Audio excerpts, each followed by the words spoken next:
Yeah, I will talk today mostly about research that is not my own. Any individual researcher, of course, focuses on a very small part of the entire issue of climate change. So I thought today I would try to talk a little bit about how climate change has already affected and how it might affect the Great Lakes region in the future, with a particular eye to contrasting the two most discussed potential futures that we have, the business as usual future and the Paris Agreement future, and what choosing one or the other would mean for the Great Lakes region. Also, I just want to point out, I just now during the introduction put my email address on this first slide. So if anybody is watching this as a recording, feel absolutely free to get in touch with me if you have questions or if you want the original sources for any of this information, or if you just want to talk about any of the content. Okay, so I'd like to address two main questions today. First one is, what's been happening already? How has climate been changing in our region? And how, if at all, have species been responding to it? And the second question is, okay, what's the future going to bring? How will climate change in the future impact species and ecosystems in the Great Lakes region? It's easy to give a definitive answer to the first question. That's already happened. The second question, we can't give a definitive answer because we don't know how much climate change will happen. That's up to us. And so, what I'll try to do is compare two different possible climate futures for a region. One, of course, much better than the other. I like to start out by showing a 30-second video that I think is a very good one to have on hand for anybody who is not certain that climate has been changing on our planet. This is the thermometer data from around the world converted into visual images where colors indicate the temperature of a given place on the planet during the 5 year average, during the 5 year period, down indicated down at the bottom of the map here, compared to that exact same place average temperature from 1950 to 1980. So if the temperature component of climate has been changing, we'll see a change in color on the map, and it's Celsius scale at the bottom or Fahrenheit scale, so you can see whichever one is more, you can use whichever is more familiar to you. And obviously, early in the thermometer record, most of the world was cooler than it was later. That's why it started out very blue. And right about now is when we started entering our current and ongoing more rapid warming phase. Okay, so it's actually quite dramatic. It's unequivocal that Earth's temperature has been increasing, and in fact, it's been increasing faster than anything we know of in the last 800,000 years. We have pretty good annual records of temperature from the Antarctic ice cores. One thing that tells us it's us and it's not natural factors is that the natural factor that caused all of the warming episodes in the last 2 million years at least, but for sure we have very good records for 800,000 years, is increasing solar radiation. So mainly as a consequence of Earth's position relative to the sun in space. For instance, our orbit changes from more elliptical to less elliptical. When it's less elliptical, we're closer to the sun for more of the year. Okay, so those changes can cause changes in solar radiation reaching our planet and have caused all past warming episodes. But during the last 70 years, when Earth's been warming the fastest, we've actually been getting less solar energy. So there's no natural factor that can explain any of current warming. If we look over that period of time, the red is the increase in temperature that you just saw in the video. The yellow is a slight decrease in solar irradiance reaching our planet. And I think that leads to the conclusion that 100% of current warming is due to human activities. We are not a driver, we are the driver of current climate change. Mainly, our effect is by burning fossil fuels, putting greenhouse gases, especially carbon dioxide, into the air. We also have an appreciable effect by cutting down forests, and En-ROADS will allow you to manipulate how many forests we create and how many we remove. But a forest, of course, is a carbon sponge. It's pulling carbon dioxide out of the air and storing it for reasonably long periods of time in the wood of trees. But if you cut down a forest, first of all, it can't do that. But second of all, the carbon that's in the wood very quickly returns to the atmosphere through decomposition or burning in most cases. So those are the two things we're doing, fossil fuel burning and land use change, in particular deforestation. So that's a kind of a global view. What about within the Great Lakes region? If we look at temperature change in the Great Lakes region, which when space concerns warrant, I'll abbreviate as GLR. We've warmed about a degree Celsius since 1900. That's pretty much the same as the global average. So that's the temperature change from NOAA's data over that time period. But if you look at the rate of warming since 1975, it's accelerated dramatically, just like the world did, basically in the NASA video. So we're warming now 4 times faster than we were over the last century, and it's not just land; it's the water that's warming as well. Every part of the Great Lakes that's colored here has shown statistically significant warming. The red area up in Lake Superior is an amazing rate of warming. It's about over a 20-year period, that surface water in Lake Superior up here warmed about 10 degrees Fahrenheit. This is, by any ecological standards, a very stressful rate of increase. Okay, temperature is one component of climate. Precipitation is another huge component. We've actually been getting more precipitation over an entire year since 1985. Most of the Great Lakes region here is in green, which indicates a 5 to 15% increase in precipitation. But in addition to the quantity of precipitation changing, there have been changes in the quality of the precipitation, and in particular in the form in which it's happening. And it's happening more and more as extreme precipitation events. So we get these tremendous releases of water from the atmosphere. Warmer air holds more water, also means it can drop more water. So we get these severe precipitation events. And in the Midwest, we have seen a 42% increase. In fact, Grand Rapids is one of the stations that's used in this report, and the increase in severe precipitation events was just about 40% in the Grand Rapids region. Northeast is increased a little bit more, but we're a close second. And if you get a lot of water falling out of the air in a short period of time, it can be too much for the ground to absorb.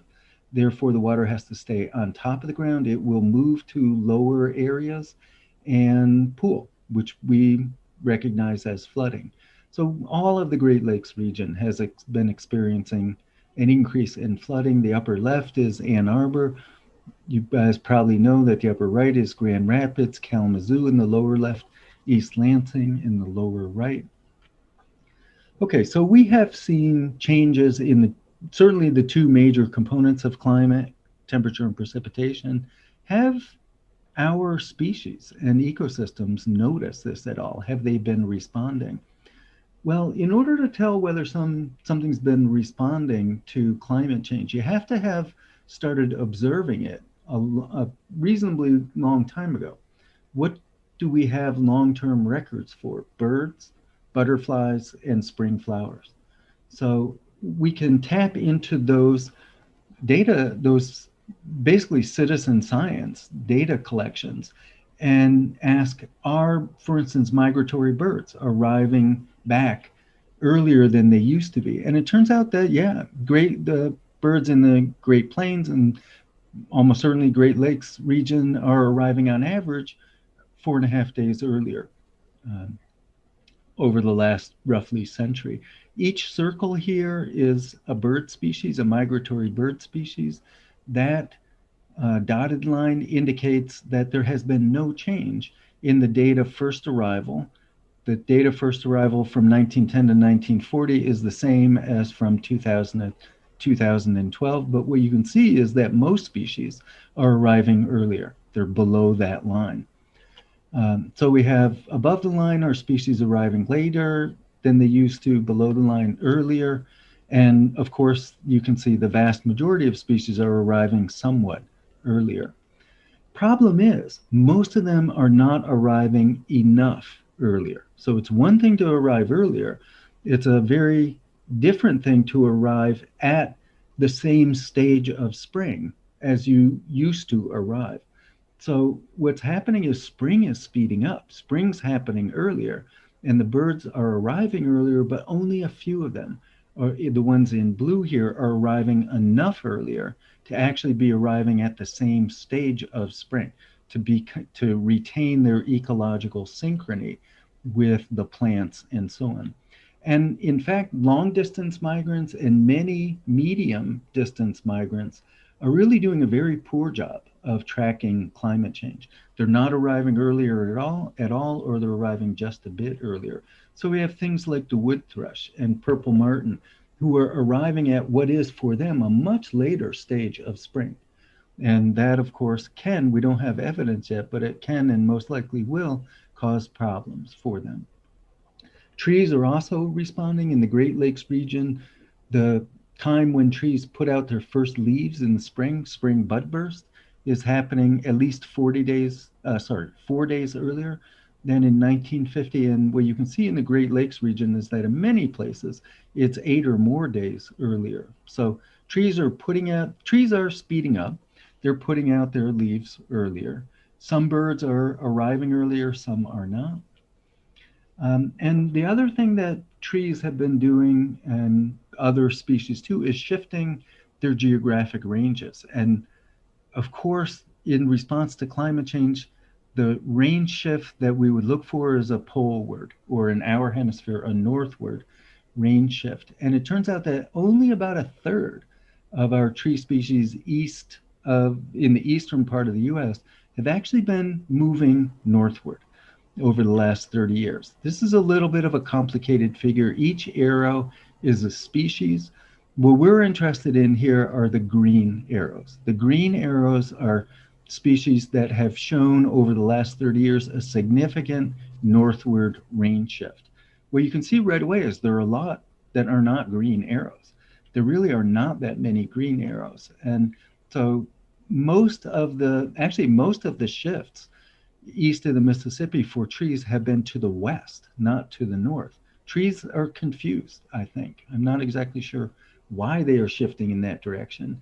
One of the patterns that comes out of this study is that if you're a wind pollinated species like a conifer, like white pine, you have a much better chance of uh, dispersing, shifting northward than if you are an animal pollinated species. Oaks are wind pollinated, maples are animal pollinated. Oaks are moving north, maples are not. And of course, 35% shifting northward means that 65% are not.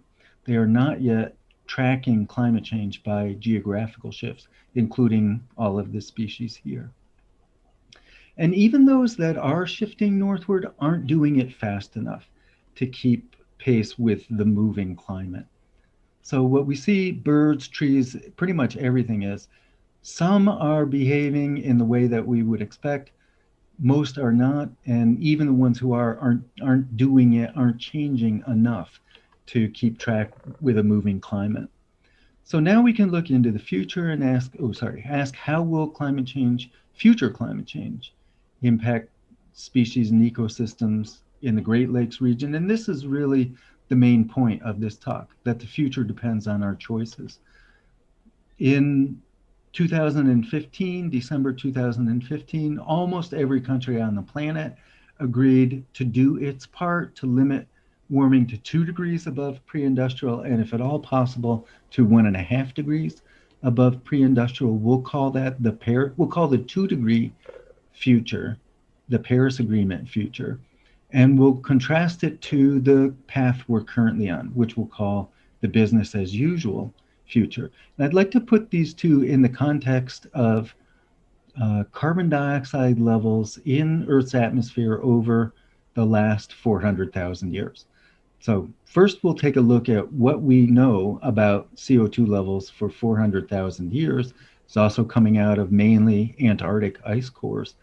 And it fluctuated between about 180 and 280 parts per million, never got over 300 parts per million CO2 until 1950. It's currently at about 414. The business as usual future by end of century gets us to 950 parts per million with a corresponding temperature increase of about 4.5 degrees Celsius, roughly 8 to 9 degrees Fahrenheit. Paris Agreement, we have to limit carbon dioxide in the atmosphere to 550 parts per million. And if we do, we have a reasonably good chance of limiting average global warming to 2 degrees.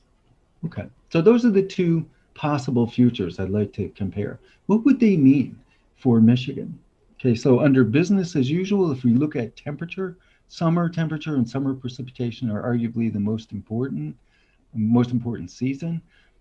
We get about a 6.5 degree increase in temperature throughout virtually all of the Great Lakes region. This is a massive increase in temperature and substantially above the global average. At the same time, unfortunately, we get a sizable decrease in summer precipitation.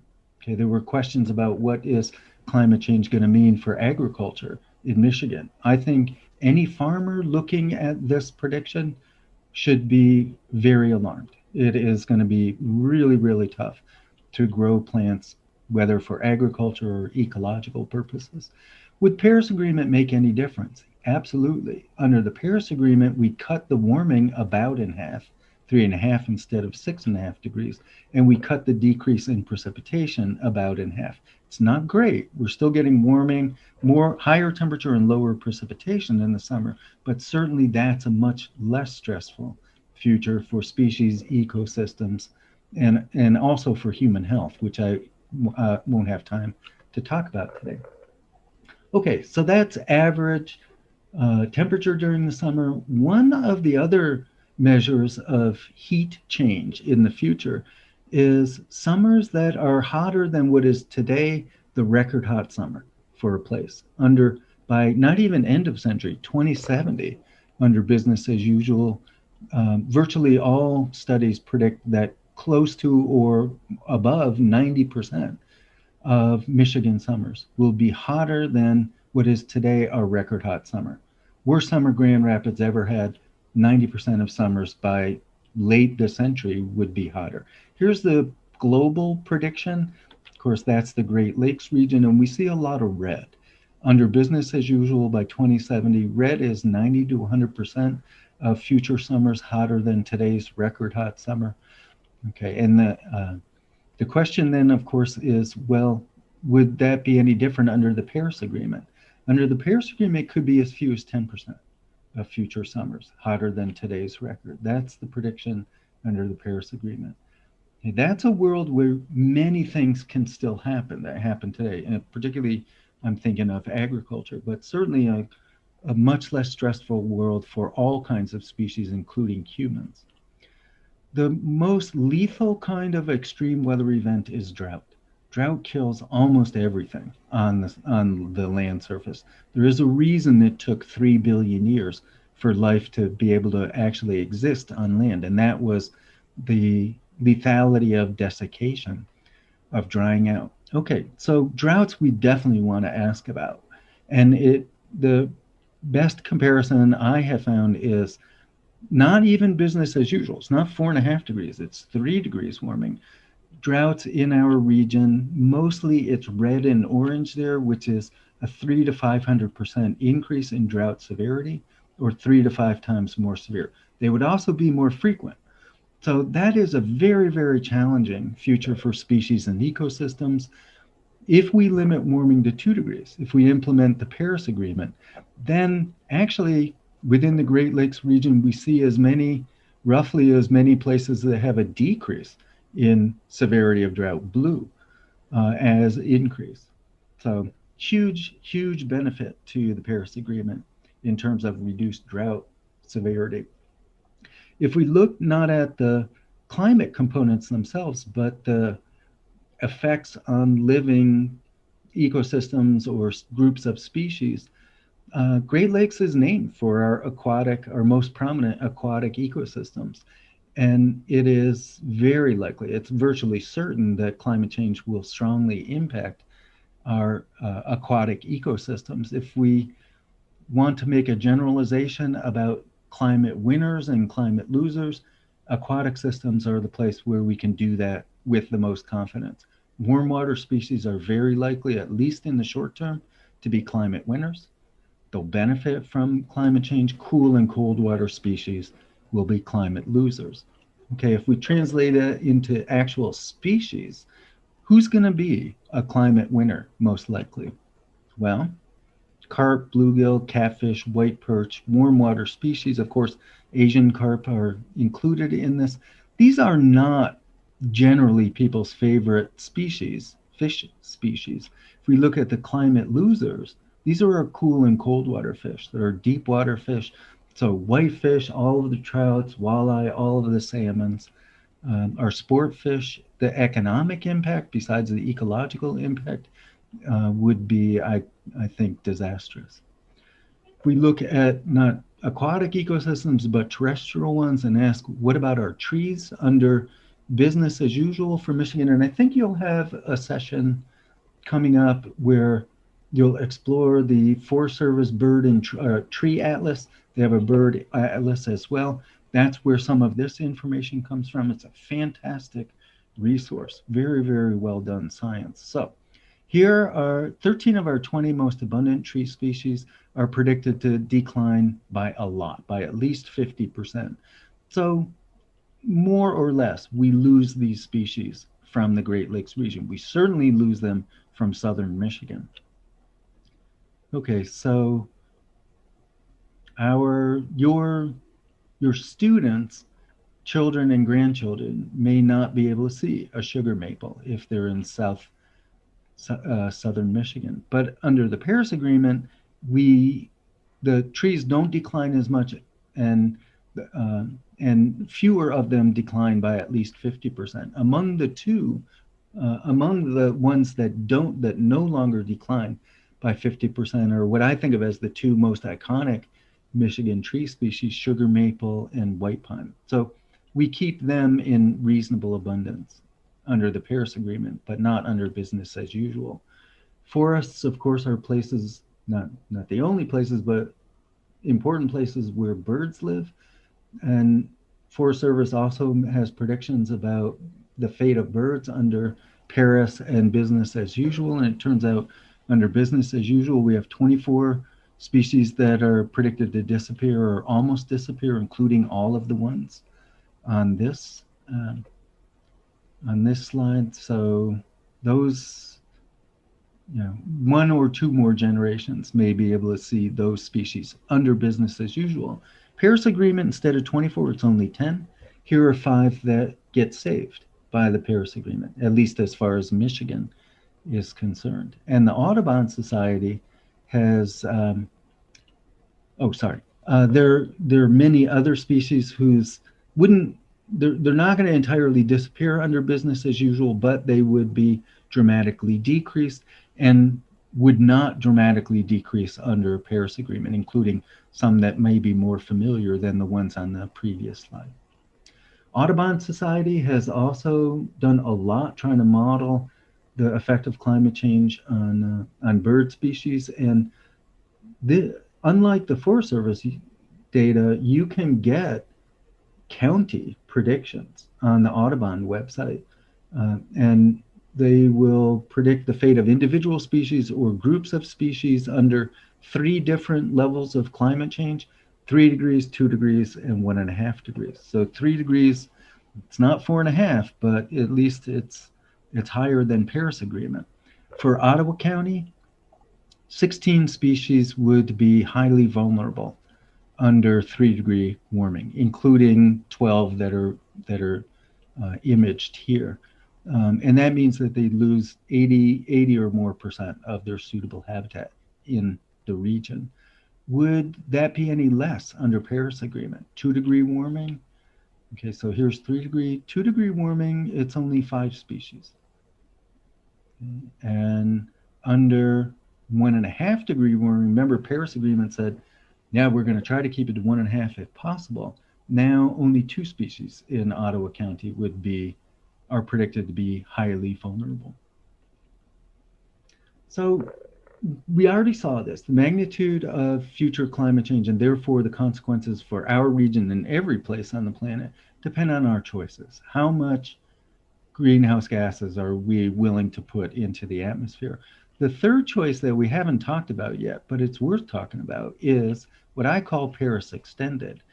It says, no, we will either not let CO2 get above 450 parts per million, or if it does, we'll figure out a way to bring it back down. If so, we could limit warming to 1.5 degrees. And the last thing I'd like to show is American Geophysical Union, the major organization for climate change research in our country, predictions about what would happen to temperature on our planet under the future we're currently giving to our students and their children and so on, versus a future that we could give to them, the Paris Agreement future. The year starts out a bit before today and it'll run through the end of the century. And this is really what we're talking about. To me, this video, and I'll provide a PDF of all these slides, and the PDF of this slide will have this clickable link in there, take you to the website. This is what we're really choosing between right now.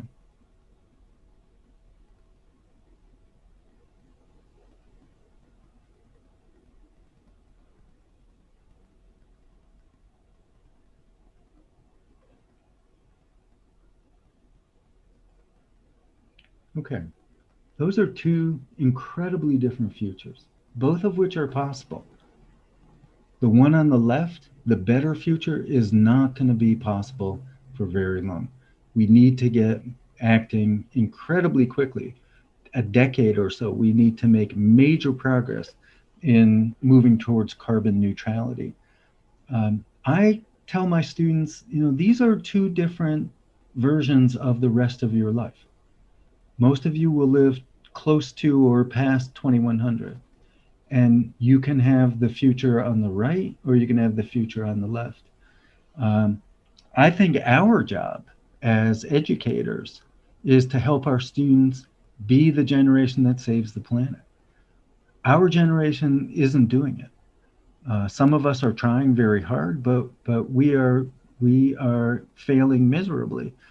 Our students are going to be the ones who determine the fate of the planet and their own fate as a result. And so I think the reason I was so happy to accept the invitation to talk here is high school and junior high school teachers, you guys are crucial for preparing the people who will decide which of these futures actually happens.